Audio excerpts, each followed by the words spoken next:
Mr. Breaker. Here. Dr. Cross. Present. Dr. Krall. Present. Mrs. Lehman. Here. Mr. Neely. Mr. Roth. Present. Mr. Red. Here. Please join me in the Pledge of Allegiance. Pledge allegiance to the flag of the United States of America and to the republic for which it stands, one nation, under God, indivisible, with liberty and justice for all.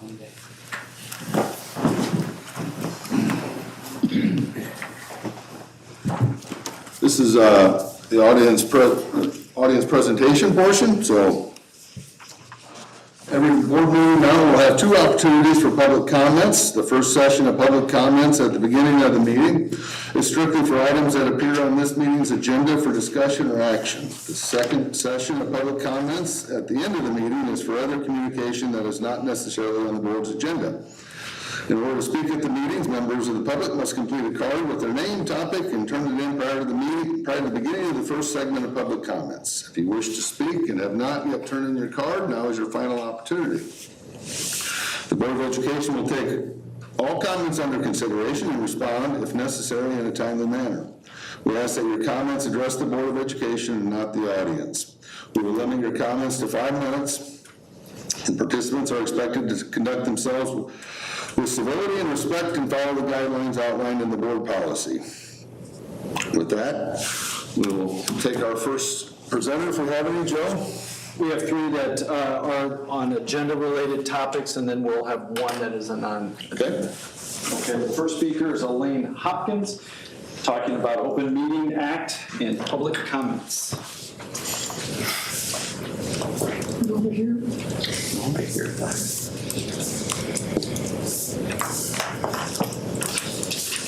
Hello, I'm Elaine Hopkins. Although I live in Victoria, as a taxpayer in the state and federal governments, I am concerned about the education of all students. Therefore, when I heard about your plan to restrict public comments at public meetings, I was concerned. This plan to accept public comments only on the agenda at the beginning of the meetings and then allow other comments only at the end of the meetings is actually a way to discourage comments from the public. This plan restricts comments for both sessions, as some people, likely parents, cannot stay until the end. Others may be concerned but not have had time to or a way to study the agenda. The obvious reason for the adoption of this plan is to discourage comments. Why would you do that? As elected officials, you should want to know what the public thinks about the way the district is being run. You also should hear and welcome criticism, which may open your eyes to problems. You need to hear these comments to improve the district. You should not be trying to discourage them or adopt a plan that will try to discourage public comments. I hope you will reject the policy change on tonight's agenda and show that you welcome comments conveniently at the beginning of the meeting. In the spirit of the Illinois Open Meeting Act, which I don't know if this plan is even legal, but it may be. Some of these comments may help you become a better board member, an elected official. You shouldn't be afraid of them. So that's my comment. I'll also give the written comments. You can have this. You take this. Okay. Thank you.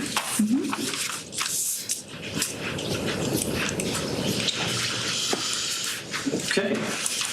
Our next speaker is Heather McMeekin and public participation in school board meetings.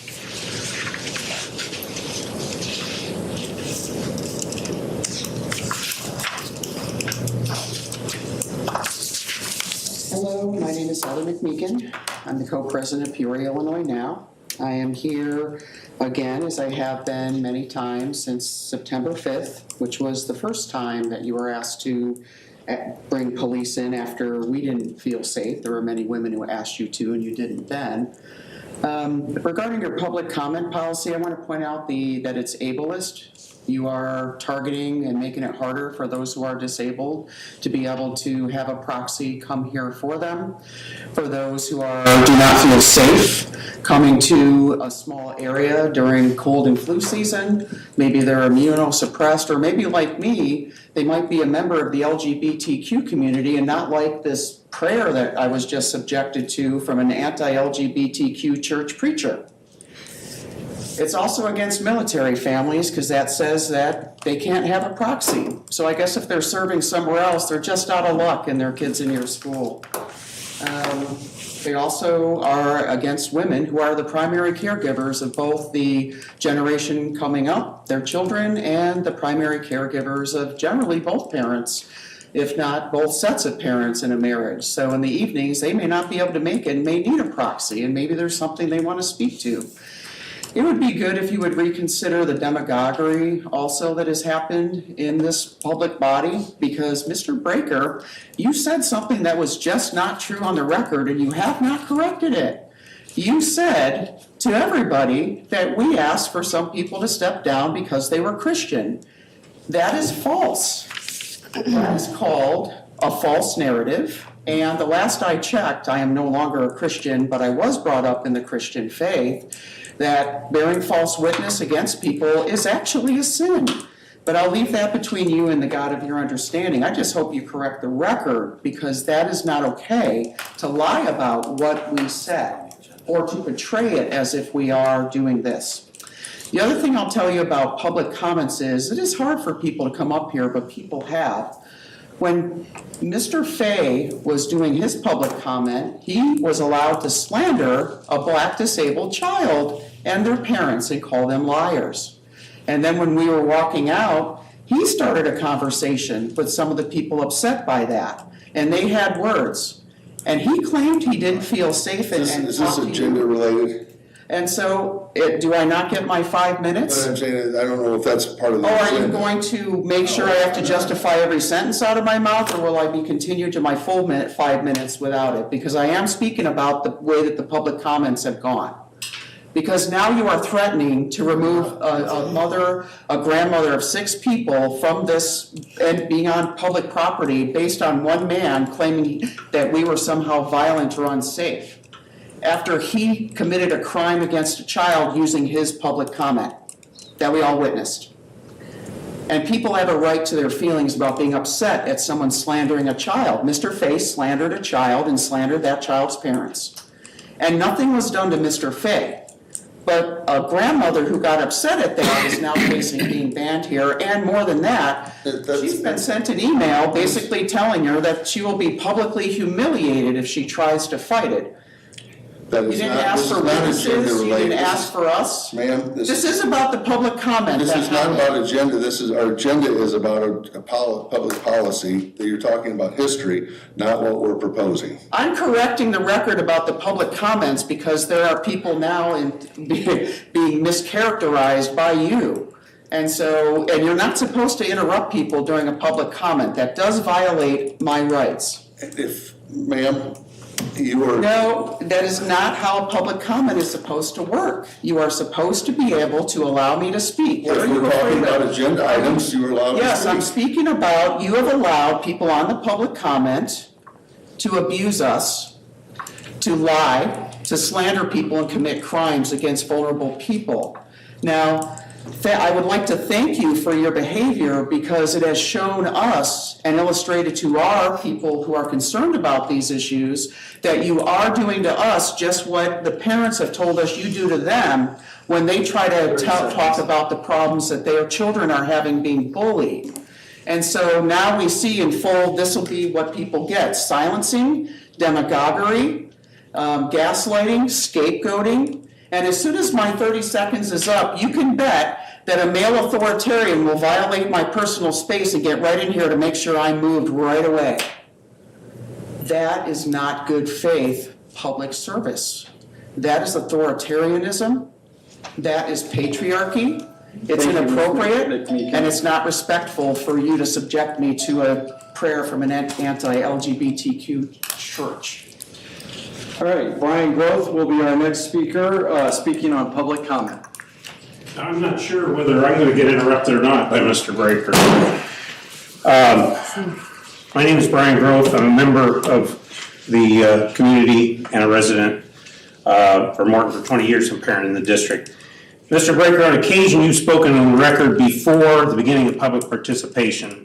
Notably, on September 5th, you gave a staunch endorsement of Principal Michael Saunders rather than remain neutral and call for an investigation of allegations as any reasonable public servant would have done. More recently, at the December 12th meeting, you stated that many of the same people have called for removal of board members and administrators due to their religious belief. In my presentation on December 19th, I asked you to correct this statement or provide evidence of your claim. To date, you've done neither. I will continue to remind you of your obligation to do so. Since you, as a board, have endorsed opening prayers exclusively by Christian clergy, I'll put it in terms you may be able to understand. Thou shalt not bear false witness against thy neighbor. In that same comment, you admonished those of us for calling for action. You indicated you would be seeking to restore a decorum. This is contrary to the response you gave to me after the September 5th meeting, in which you stated, and I quote, "The Board of Education is not responsible for any words spoken, nor the tone, attitudes, or decorum of the public in the boardroom." You went on to write, "Unfortunately, there is also no guarantee that people will withhold their reactions to what is said, nor that the speech will be suitable for children to hear." The bottom line, and this is a bit contrary, the bottom line is that the board expects all people to be treated with respect and dignity, and we will deal with any situation where the expectation for conduct is not met. Do you think the members of the LGBTQ community were treated with respect and dignity? They were referred to as sodomites, evildoers, outsiders, broken, and troubled by a number of speakers and guests. A speaker, a military veteran advocating for LGBTQ youth with facts and data was heckled and laughed at by members of the crowd, including your adult son, Dr. Smock. This doesn't sound like respect and dignity to me. What did you do? You did nothing other than make excuses for those people. All that's apparently changed as you've seized on the opportunity to blame and shame this community's strongest ally to marginalized children after words were exchanged with another speaker in the November meeting. She's an amazing woman that has had to fight for her own children's rights in this school at the hands of a homophobic and transphobic teacher. Though her children have graduated, Ms. Woodmansey continues to defend the rights of marginalized children as though they are her own. This is a testament to her conviction. And if you think you've silenced her, you're fools. The optics of silencing a woman is patriarchal, anti-democratic, and abusive. What you've done to Ms. Woodmansey mimics what is done all too often to students that are victims of bias, hatred, and hostilities at the hands of students or staff. When children eventually react to the trauma out of exhaustion, fear, anger, hopelessness, isolation, they are deemed by adults as the problem. Dr. Spock and Mr. Breaker, you've shown us all how it's done in Morton 709. Let me be clear, in spite of your characterization, Ms. Woodmansey is not the problem. It's the environment that administrators such as Michael Saunders have cultivated that is the problem. It's right in front of you. If you can't act, you are the problem. I repeat my call for the removal of Principal Michael Saunders, Superintendent Craig Smock, and the resignation of board members Diane Kroll and Tim Breaker.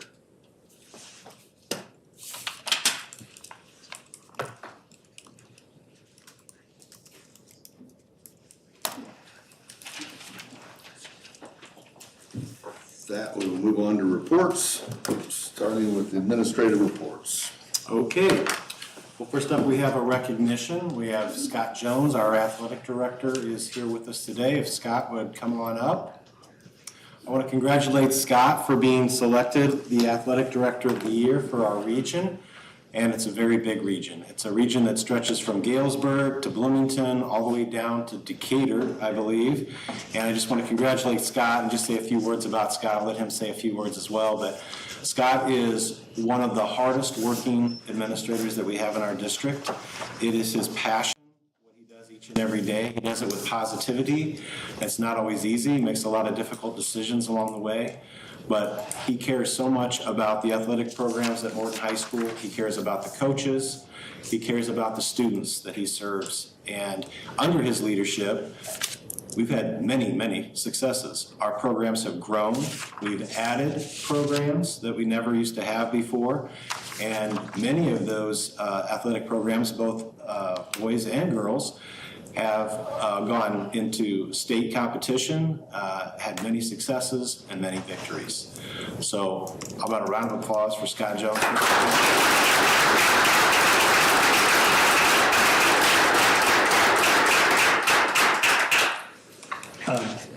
First off, thank you very much for the acknowledgement, but for doing this at a board meeting and recognizing me.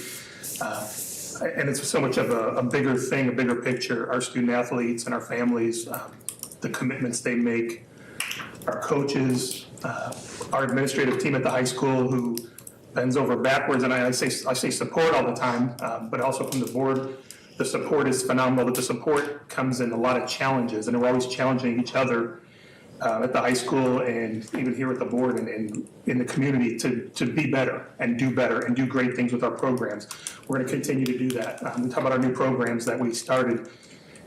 We just hosted an 18-team bowling regional at Potter's Alley on Monday, and I complained to Mrs. Ripka numerous times about the amount of work, but it was so rewarding when we got everybody there and we did it. We pulled it off with great success. Our coaches, our parents, our families, again, everybody came together to do this. And it's a testament again to everybody here in our community and what they do, how they support things, how they challenge us to do better. So I want to say thank you to all of them. Obviously a very understanding spouse, my wife Jeannie, who doesn't see me at night very often and on weekends very often, but we make the most of it, and she knows I love everything about being part of 709 and the high school administrative team. So just want to say thank you to everybody for that. So. Well said, Scott, well said.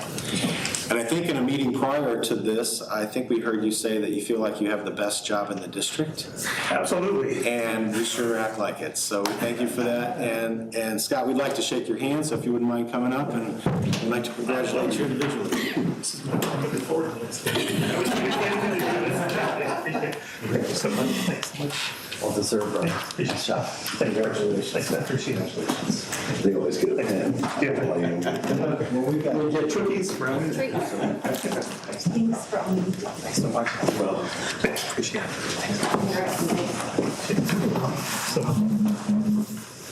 And for anybody who's willing to stay till after our open session, we've got refreshments in kind of congratulations to Mr. Jalso. Next up, I have an introduction and a welcome for Officer Christy Falk. If Christy would come up. I just want to introduce Officer Falk to everyone. She's our new school resource officer who just started off here in this new year in 2024, and she's already hit the ground running. She has already dug into a lot of different things that we've been working on. I've already heard great compliments about the way she's dealt with a few situations that we've had, even already this year. And she's been in law enforcement for 16 years, and she's been on the Morton force for 12 years. So I just wanted to welcome Christy Falk. Thank you very much. I don't really have much to say. Just looking forward to something new. So. Okay. Okay. Welcome aboard. Thank you. Appreciate your efforts. Thank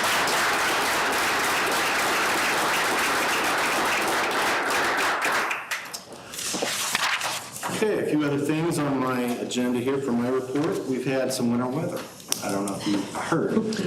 So we made a couple of weather-related decisions lately. Today, with the cold temperatures early in the morning, and with Friday, there was a lot of different things going on out there in terms of schools closing or not closing. And I just want to take an opportunity, if the board would like to comment on that, or if they had any questions or comments about some of those decisions. Hopefully, we're kind of out of the woods on that now for a while, but you just never know in Illinois. So any thoughts or comments about some of these things that we've gone through? Good call. I'm just going to say that I left Friday to go south. Morton had a little bit of snow. Tremont had hardly any. Washington had quite a bit. So what you said was we were right on the Yeah. border. So I think it was a good call, starting an hour late, but still having school. And I know some districts are doing e-learning now. And there's a lot of debate out there about the value of that. And I wouldn't say that we're never going to pursue that. There might be opportunities where we see major weather coming and something that we can actually adequately prepare for e-learning, learning from home and getting the technology in students' hands. But those opportunities don't always come. So I'm not saying we'll never do it, but these weren't really the opportunities for that. Right now, that pushes our calendar back a day from when it would have ended in May. Teachers' last day, as of now, would be the Friday before Memorial Day, with students' last day being the Thursday before Memorial Day. But again, the winter is not over yet, so we're not calling it just yet. So I just want to say a few words about that. Any other thoughts before I move on? Was it logistically difficult, the hour late start? You know, that burden fell on our principals, who handled it without complaint. That doesn't mean they didn't have some difficulties through it, especially I think of, high school and junior high schedules. We have shared staff, music teachers, and many other different staff members that are shared amongst the buildings. So when you change one schedule, you've changed a lot of different things. So I'm sure there was a lot of scurrying at the last minute, and I just give our administrative team all the kudos for handling that, making it happen without complaint, even though I know that was a very difficult thing for them to do. So that's a great point. All right, moving on. We don't have any presentations tonight, but we will in our next meeting. Usually the second meeting of a month is 2 weeks away, but it's only 1 week away now here in January. And usually we don't have a lot of presentations in the second meeting, but we will have a few. We're gonna hear from Mr. Jones and Mr. Hammond, the AD at the junior high, and Jamie Adolphson, our student services associate principal at the high school, talking about student activities. You're gonna hear a report about participation numbers and various other things. It's an annual report that we do, so you'll hear from them at our next meeting. Also, you'll hear from Mrs. Franklin about the student support services presentation. You'll hear all kinds of things about how that's been going. You'll hear a little bit about pre-K for all and how that grant works and how we're using that grant currently to save us some money and how we plan to use it in the future. So we do have some presentations coming in our next week. And the last thing on my list of things to talk about is facilities committee meeting. Last Tuesday, we had a facilities committee meeting of Mr. Breaker, Mr. Rudd, Mr. Shook was in that meeting, Dr. Sander, myself, to discuss many different things pertaining to our facilities. One of the things we discussed and solidified was our summer 2024 capital projects. Normally, each summer, we do some pretty major projects, roofing projects and reconstruction projects. We usually spend in the neighborhood of $2 million. This year, we've reduced that back to about $900,000. Some of those projects, and I talked about this in a previous meeting, we've moved into the Morton High School renovation project, which made that a little more expensive, but we're not spending the full $2 million that we normally budget in the summer. Some of those projects, one of the main ones is the Jefferson floor tile project. So we've done half of the project, and you saw some of that, I think, when we went to our meeting in Jefferson School. We're gonna do the other wing, all 3 floors, this summer. That will complete that project. Not that there aren't other things that we're gonna need to do, like other flooring projects. The gym floor is something that's kind of on our agenda for the future. But in the short term, we're gonna complete that project along with a few other smaller projects. And if you want the detail on that, I can share with you what the other projects will be. I can give you a printout of that. Land sale update, we've sold our property. We have not gotten the proceeds for that yet. There's we've allowed a 6-month window to receive those proceeds. So we expect that closing to happen in April. And then at that point in time, we'll get the $2.8 million sale price that we will get to use for projects and things down the road. We have started to look at some properties just to see what's out there in terms of leasing in Morton for potential pre-K programming, just to kind of to dip our toe into how many kids would come into a pre-K program using the grant that we've received, and to determine what would we commit to in terms of construction projects. We don't want to overbuild, and we want to kind of take it slow with what the interest level would be out there for pre-K programming.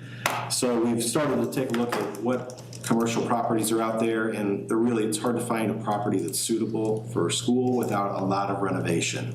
But I just want to let you know that's something that we've discussed, we've looked at, and we're kind of monitoring, but right now we don't see properties that would be really useful, that wouldn't require heavy investment for a property that you're leasing, which is not ideal. Let's see, Morton, the high school renovation project, that's going to be coming on full force in March.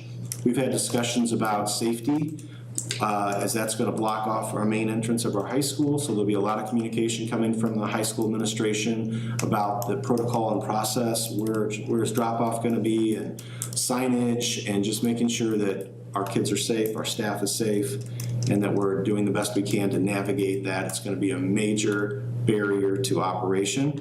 But I know we've got the staff to get through it, and it's, after a couple of years of this, we're gonna be on easy street with it, but it's gonna be difficult along the way, and safety and communication are our main priorities here. We also talked about the district office auditorium. It's on the other side of this building, and how we could utilize that. Many years ago, there was a study done on what would we have to invest in that to actually make it so that it's a place where students could come and be educated. And it was a lot of money. It was well over $1 million. And we're still digging up the paperwork on that because it's from so long ago.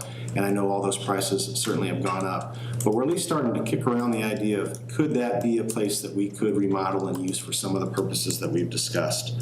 So it's something that's still in discussion. Just want to let you know those were some of the topics from our facilities committee meeting.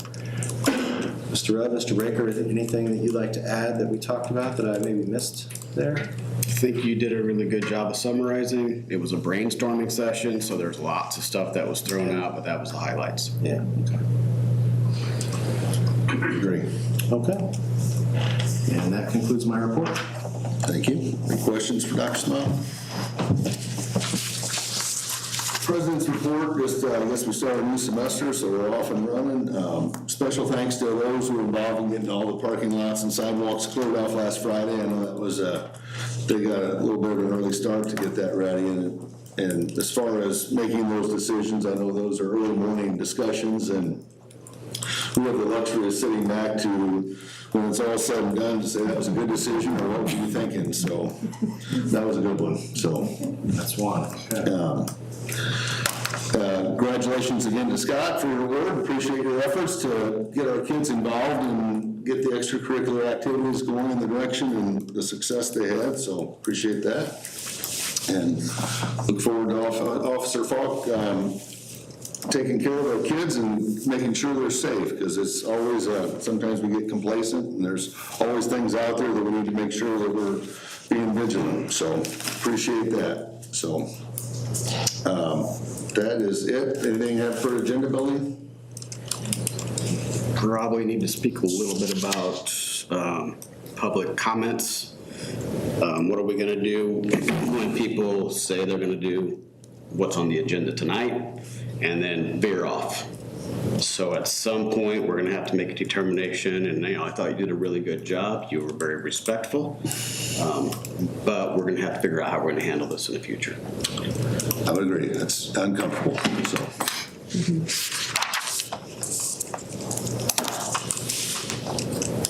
With that, we will move on to our discussion items, starting first with the school calendar. Okay, we took a 30-second timeout on the school calendar. I discussed that at the last board meeting, and then that was on a Tuesday. Then the admin team met on Wednesday, and we had good conversation about that, and that led us to surveying all the staff. And what was driving that is the Columbus Day holiday The calendar that I spoke about last time with the board had us as a holiday, not a day of attendance for Columbus Day.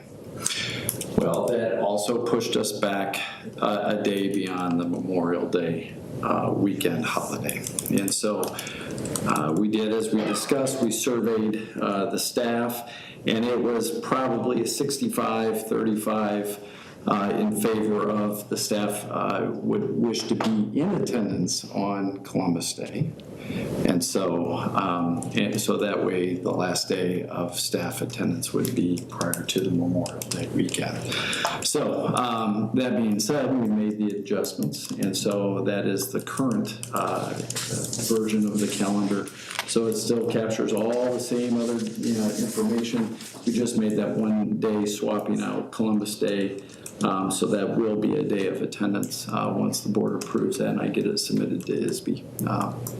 So the plan is next week, that will be an action item for the board to approve the 24-25 school calendar.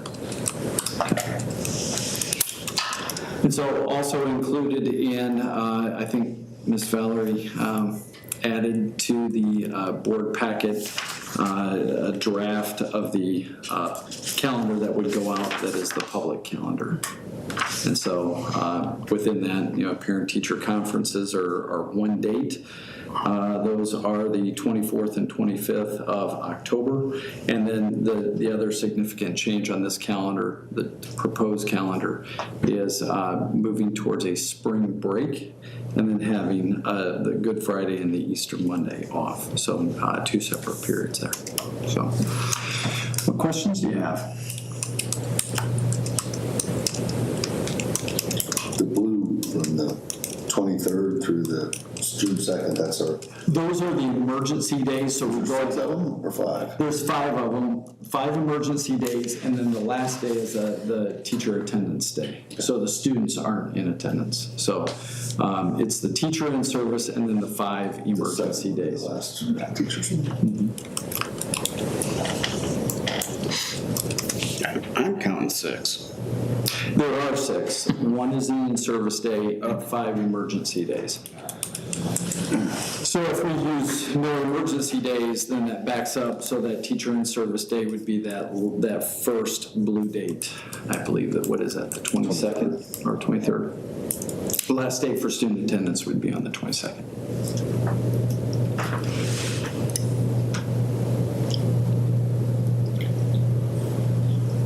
Seems like there's quite a bit of staff motivation to be done before Memorial Day. I think so.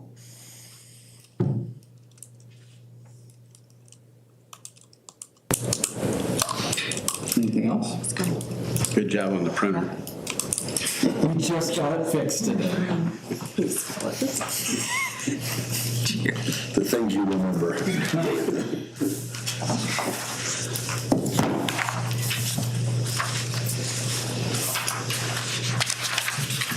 With that, we'll move on to the proposed high school textbook. Yep, Dr. Teeter is here to talk a little bit about AP Biology. Okay, on the discussion item, we do have a link to the full report from the high school science department. They are proposing a new AP biology book, which I will leave if you want to look at that sometime this evening. As you know, AP has a lot of guidelines in terms of how old textbooks can be and what are the choices for textbooks. I believe those are all listed in that report that you have. The report has been sent to the Teaching and Learning Committee for some opportunity to comment or questions if they had any, and they haven't.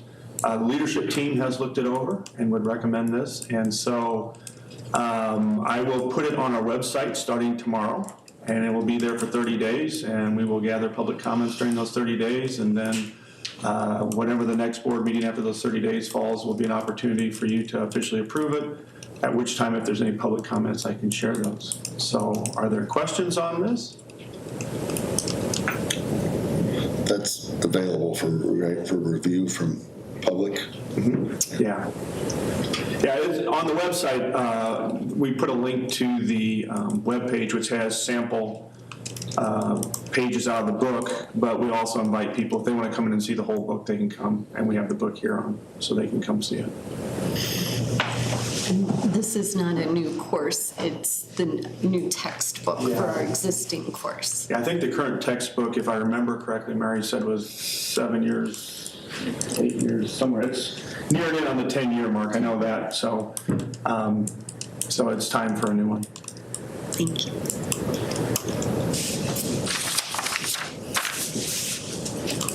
Okay, now I know Valerie's gonna wanna pour through this, but since you'll be here tomorrow, Valerie, if you could let the board members look at it as well, that'd be great.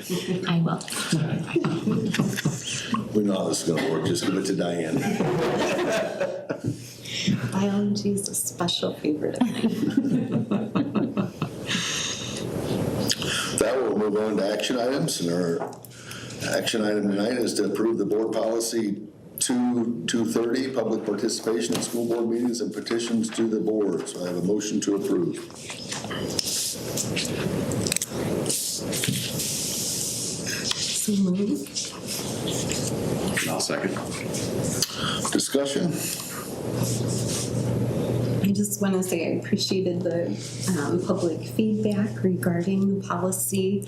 And as we discussed in our last meeting, we want to make the board meetings as accessible as possible. So, you know, one of the positive things about splitting these is that people who aren't able to make it immediately at 5:30 because of their jobs will have perhaps a second opportunity later, or to arrange childcare, those kinds of things. And then in this day and age, it's wonderful to have the access electronically to all of us. So the board's, or at least my personal feeling, is that this will be a positive for our community in giving more opportunity to speak and more specific opportunities as well, so that hopefully we can hear everything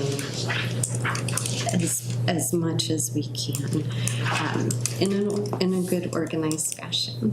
So just wanted to go on record as saying as much as we can, we want our communities to feel that we're listening, that we're organizing the topics that they want to speak on, and for sure we want the board's policies to reflect that.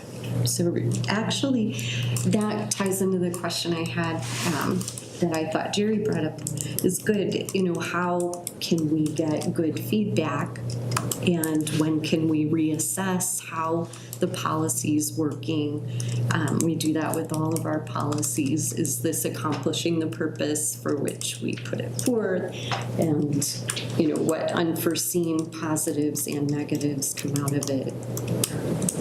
So that's a question if anyone has any thoughts on that now or in the future. Yep, that's the idea behind what we're doing, is efficiency for the agenda and making sure that the people have opportunity to speak. And if it don't work, then we'll go back the old way. You know, we're gonna try it for a few months and redress. And people always have access to send us, they can send us email comments at any time, or all of our emails are posted on the website. So if people have comments and they can't make it, there's an opportunity there. I think our phone numbers are all listed on there as well, so.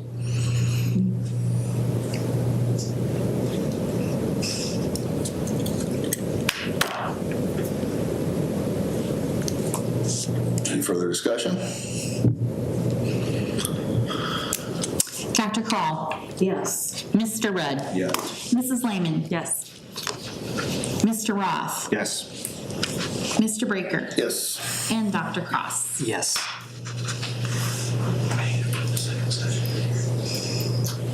Oh, okay, yes, gotcha, sorry. Next, we'll need a motion to accept the consent agenda as presented. So moved. Support.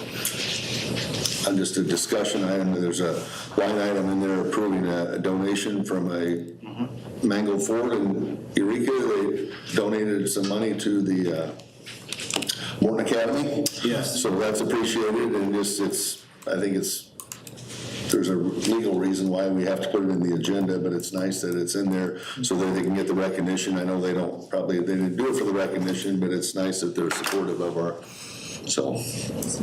It was a donation of $1,000, and anything over 500, we have in our policy that the board approves those donations. So, yes, thank you, Michael, for it.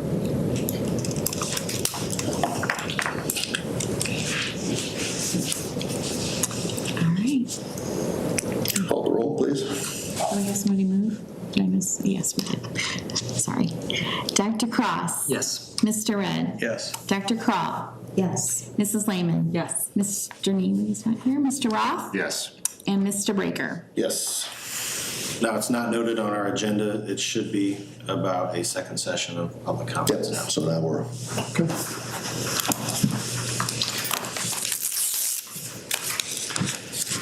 All right. We have one speaker, it's Dr. Fisher. We'll be talking about, presenting on the sale of the land on South 4th Street.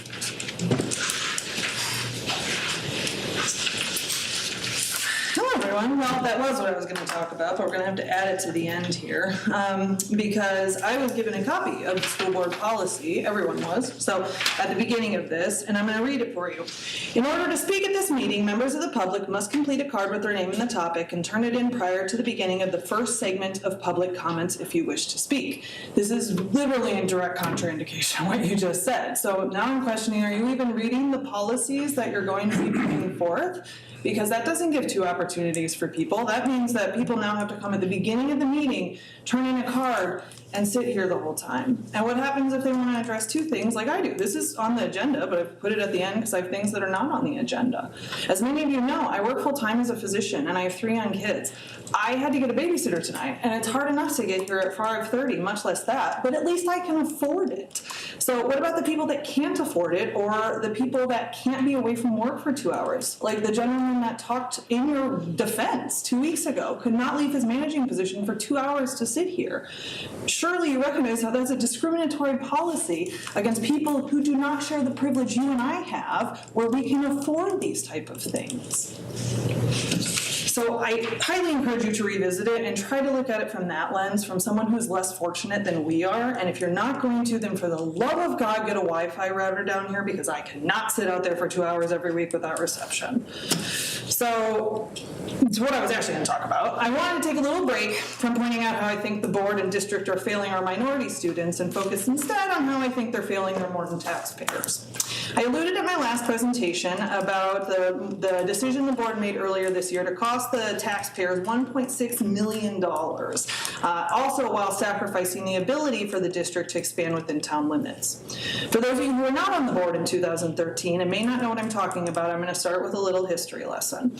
So recognizing that our school buildings were quickly becoming dated and in some areas just downright dangerous, the board at that time had undertaken a search for suitable land to find a new high school to build on. As many of you are aware, land in Morton city districts is not only rare to come by, but very expensive to develop. The only plot of undeveloped land large enough to build a school on within city limits was off the west side of South 4th. Recognizing this would be the only opportunity our district would have of keeping a new school within the city limits, the board at that time voted to purchase that land at a premium development price, a little over $35,000 an acre. Part of that agreement was allowing the district to rent the land to the Andersons and Unzikers in perpetuity until the land was developed for a school, which means our school district was making money off of owning that land.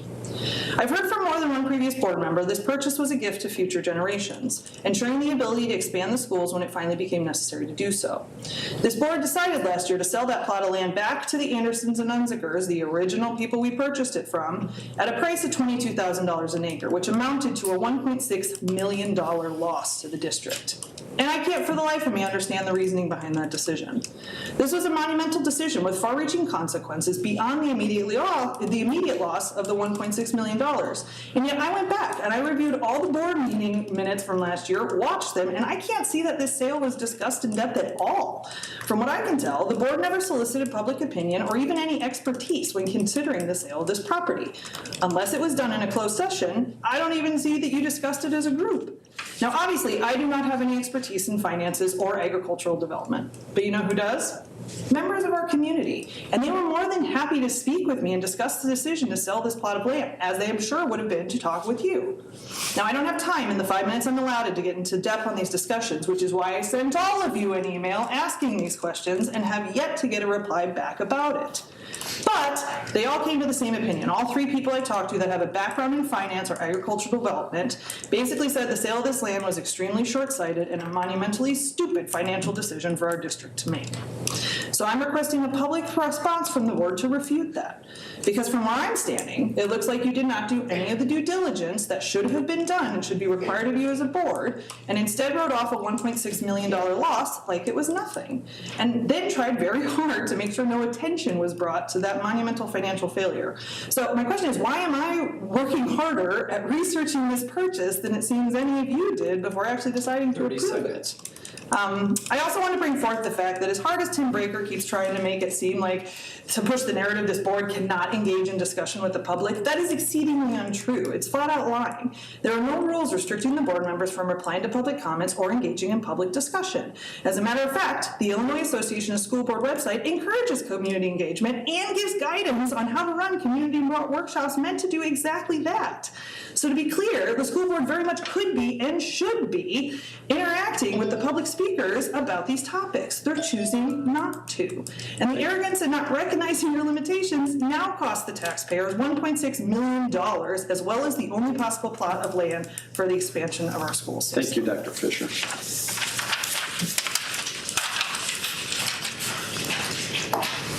Thank you for that. Then we will now accept a motion to enter closed session for the matters of personnel, board appeals, and negotiations. So moved. Support. Dr. Cross, Yes. Mr. Rudd, Yes. Mr. Breaker, Yes. Dr. Call, Yes. Mrs. Lehman, Yes. and Mr. Roth. Yes. That will take some time to tear down. There's also some snacks up here. Refreshments up here for everyone. Yes, come and see. Celebration of Mr. Jones.